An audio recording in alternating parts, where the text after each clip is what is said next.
The three gates to hell. The Gita clearly identifies the primary forces that drive demonic nature and lead to spiritual degradation. There are three gates leading to this hell: lust, anger, and greed. Every sane man should give these up, for they lead to the degradation of the soul. Satan's motivations and actions are a perfect illustration of these three destructive vices, interconnected like a vicious cycle. Lust.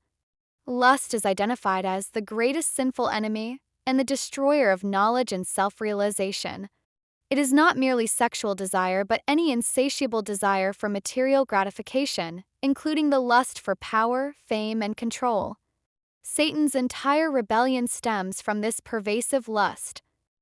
He desired to be equal to or greater than God, driven by an inherent desire to lord it over material nature. His hunger for honor, dominion, glory, and renown is a clear manifestation of this lust. My father explained that lust covers pure consciousness in 3 degrees, like smoke covering fire, like dust on a mirror, and like an embryo covered by the womb. Satan's inability to see God's absolute supremacy, despite having been in his presence, demonstrates how deeply his consciousness was covered by this lust for power and position, like politicians who crave control, blinding themselves to ethical boundaries. Anger. Unfulfilled lust invariably leads to anger. When desires for gratification are thwarted, the natural reaction is fury.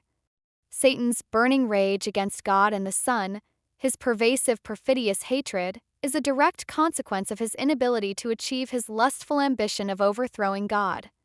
Moloch's call for open war fueled by his tortures is a direct expression of this unchecked anger. This raw, destructive emotion blinds individuals to reason and leads them to commit further sinful acts, like road rage or online trolls exploding in fury.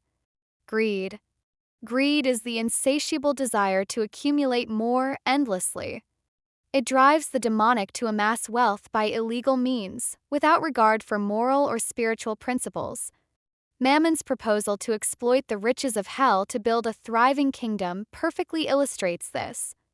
The demonic mentality is characterized by the belief, "So much wealth do I have today, and I will gain more according to my schemes." My father emphasized that these three vices, lust, anger, and greed, are interconnected and constitute formidable enemies to human life. They are the direct pathways to the degradation of the soul. The more a person is freed from their influence, the purer their existence becomes, allowing them to follow spiritual principles and progress spiritually, starting with small acts like mindful consumption.